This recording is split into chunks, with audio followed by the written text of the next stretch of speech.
Racism doesn't have any power. Chuck, I don't agree with that. People were outwardly racist while Trump was in office. He gave them white people. Like who? He made it comfortable for people to be outwardly racist about how they feel. Chuck, no, he didn't. The climate was a lot different. Studies came out about the racial divide trending in the wrong direction in 2013 when Barack Obama was entering his second term, when the Black Lives Matter movement jumped off. Let's not make it seem like Donald Trump led to this big increase in the racial schism in this country. That happened under Barack Obama. Since we want to go there, but did it happen? Since we want to go, it happened. Yes, it did happen. Yeah. We talk about one-way aggression. You allowed to be openly racist towards one particular group of people, and it's white people.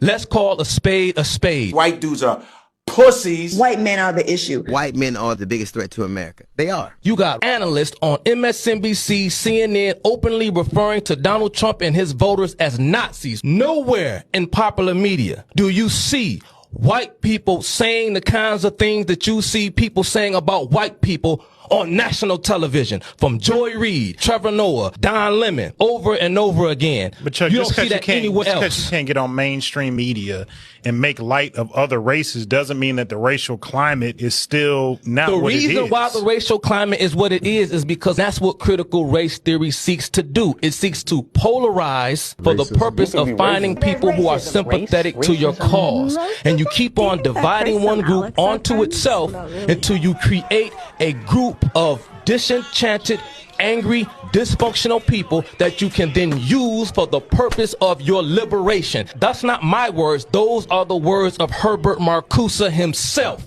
Anybody talking about race in this country or talking about critical race theory and have never heard the writings or the words of Herbert Marcuse, you cannot sit at this table and talk because you don't know the theory, you don't know the science. But like somebody never heard of them, but in their own eyes, they look out into the world and think, yo, that shit is fishy to me. I don't give a damn about what you go out in the world and see. A racial slur was spray painted on the front gate. Alexandria Ocasio-Cortez is dealing with a racist noose found in the garage stall of Bubba Wallace. See, this is all about narrative weaving and storytelling because they play upon people's emotions and how they feel. If I go to a doctor and tell a man, I feel like I'm having a heart attack, the doctor is going to run a specific set of tests to get to what is actually happening.